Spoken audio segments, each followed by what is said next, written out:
श्री राधा और भगवान श्री कृष्ण की एक और मधुर हृदय स्पर्शी लीला आपके समक्ष प्रस्तुत है।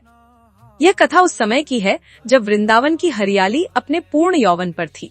मंद मंद पवन बह रही थी, यमुना जी की लहरें मधुर संगीत सा गान कर रही थीं, और वन में कदम्ब, आम्र और बरगद के वृक्ष अपनी छाया बिखेर रहे थे।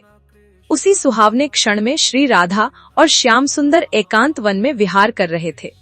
वातावरण में प्रेम की गंध घुली हुई थी। दोनों हंसते खेलते वन में आगे बढ़ रहे थे कि तभी श्याम सुंदर की चितवन में एक नटखट भाव चमका।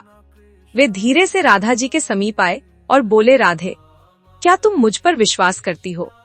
राधा जी ने मुस्कुराकर कहा, कान्हा, तुम्हारे सिवा मेरा है ही कौन? तुम पर विश्वास न करूं तो किस पर करूं? इतना सुनते ही श्री कृष्ण ने अपनी पीतांबर उतारकर अत्यंत कोमलता से राधा जी की आंखों पर बांध दी। राधे, बस कुछ क्षण यहीं खड़ी रहना और आंखें बिल्कुल मत खोलना, उन्होंने मधुर स्वर में कहा।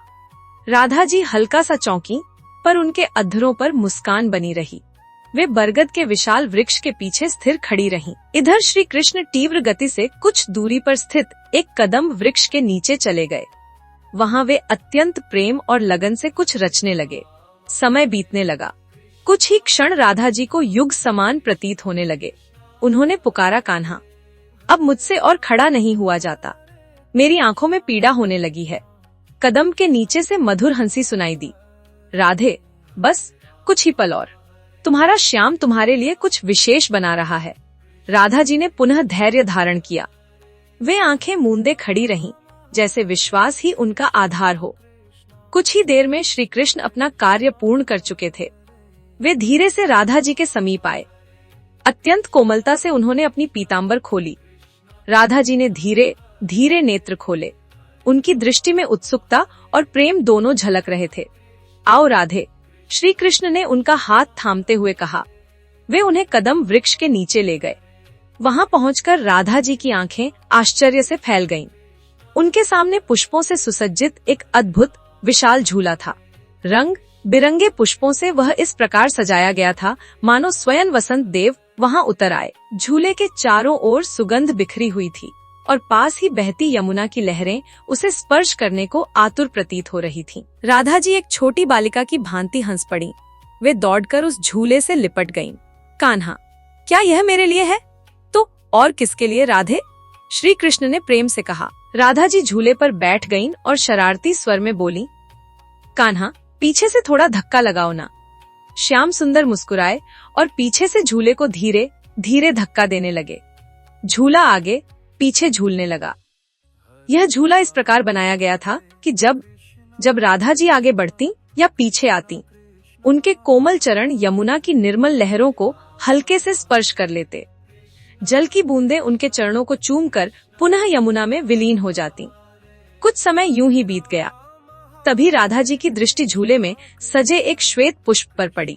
वह पुष्प अत्यंत विलक्षण था। उसकी आभा अलग थी, उसकी सुगंध अनुपम।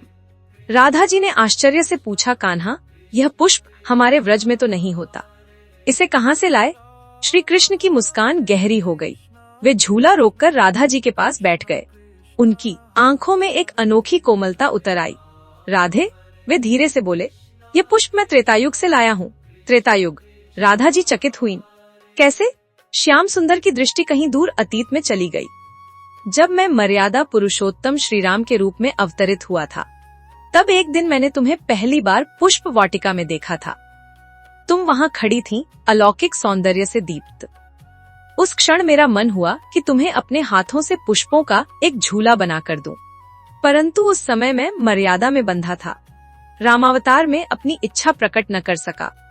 उनकी आंखें प्रेम से भर आईं, पर उस दिन मैंने कुछ श्वेत पुष्प अपने पास संभाल कर रख लिए।